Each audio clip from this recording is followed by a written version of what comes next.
em Goiás são 18 horas e 30 minutos. Saudações.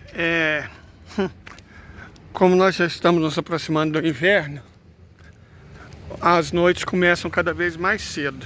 Por isso que está essa situação já de fim de crepúsculo e início da noite.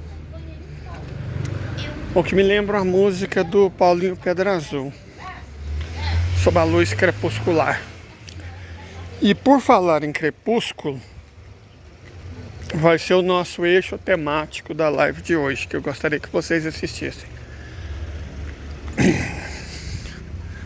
Estamos vendo o crepúsculo da Europa.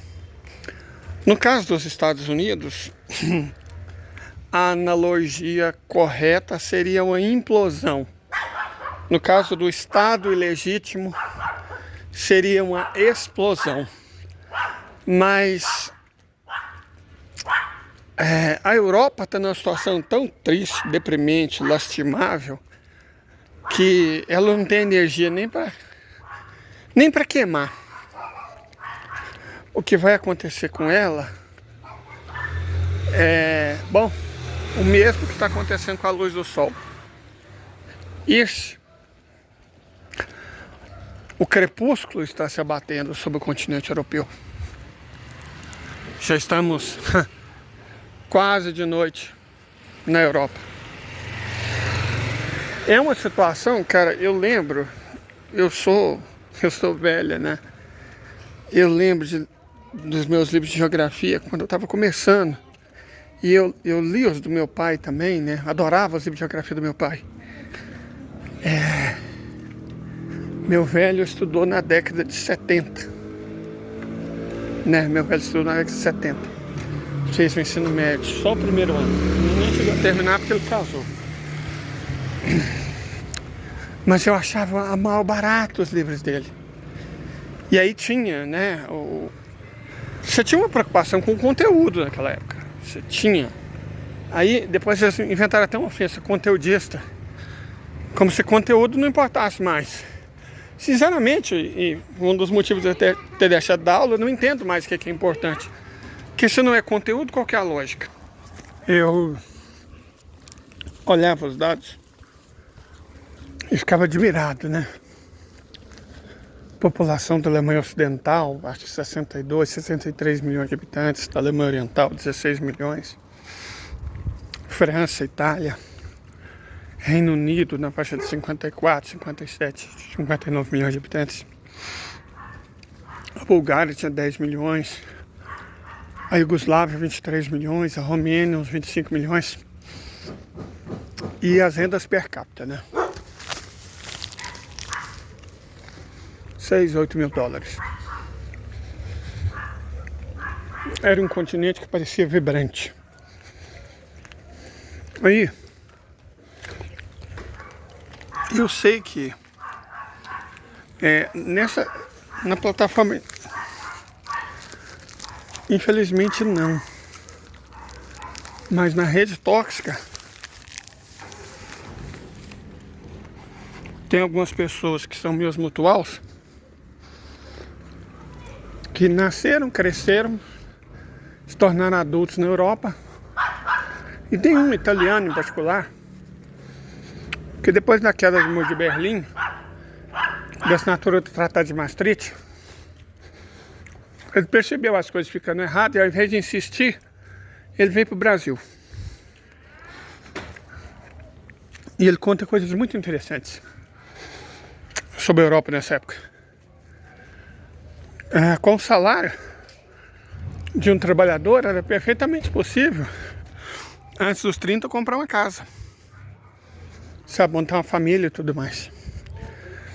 Aí você pensa, a renda per capita dos países europeus aumentou 7, 8, 10 vezes. Não vou nem entrar no mérito de país como Irlanda, porque o PIB dela é artificialmente inflado para atender interesses sonegadores americanos. Mas de modo geral é isso. O PIB aumentou 8, 10 vezes.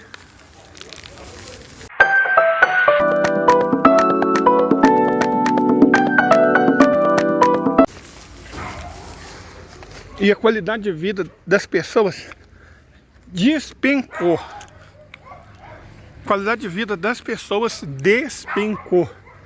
É uma coisa extraordinária o tanto que o europeu hoje vive pior, mas muito pior do que 30 anos atrás.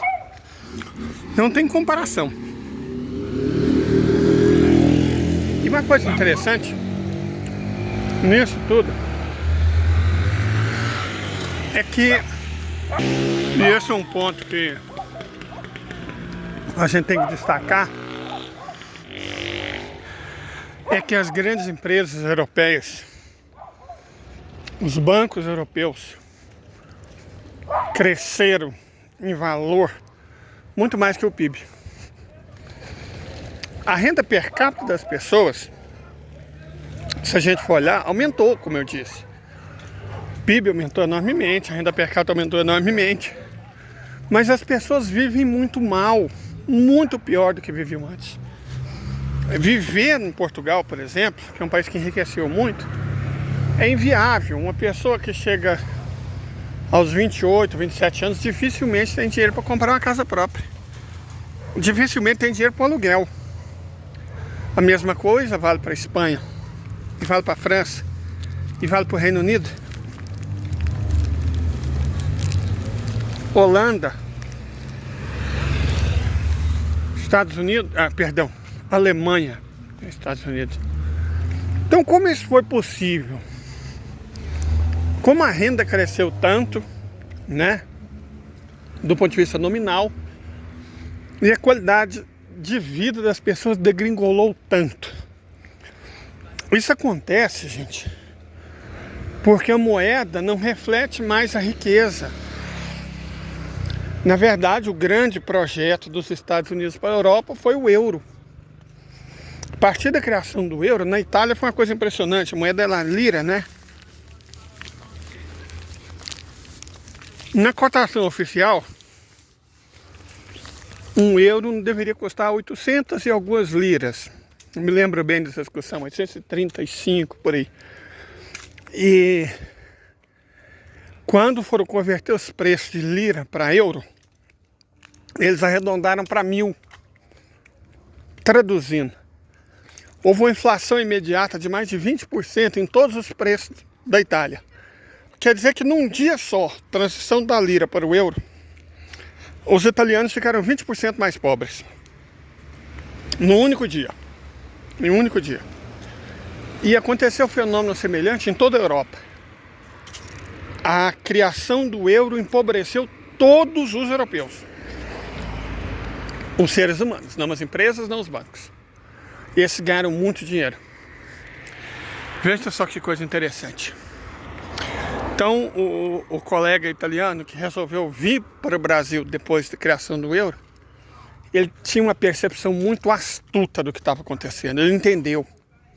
A maior parte dos europeus, todavia, entrou no canto da sereia da União Europeia, da nação europeia. Livros didáticos chegaram a ser escritos descrevendo a Primeira Guerra Mundial e a Segunda Guerra Mundial como guerras civis na Europa. Certo? O projeto de mercado, que era o mercado comum europeu, se transformou na prática num projeto de pátria. Quer dizer, pátria? Não, né? Não tem pátria, é uma pátria sem cidadãos.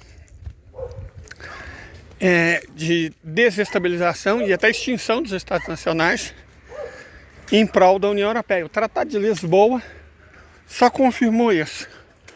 E hoje a Europa não é mais uma democracia, porque o Conselho de Europa, que é quem manda sobre os Estados Nacionais, foi isso que decidiu o Tratado de Lisboa, não é governado por pessoas eleitas. A comissão é um conjunto de burocratas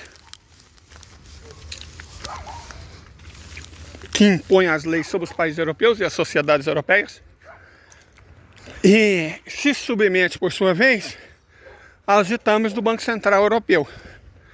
O que implica dizer que quem manda na União Europeia hoje não é Bruxelas onde está a sede, não é Luxemburgo onde está o parlamento, não é Haia onde se julgam as leis, é Frankfurt.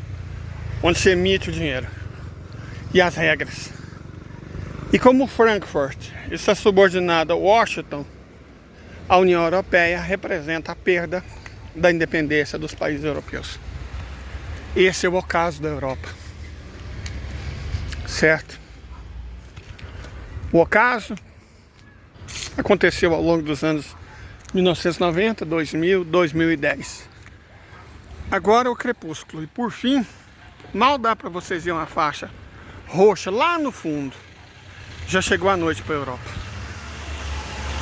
E quando eles acordarem, eles acordarão de um pesadelo.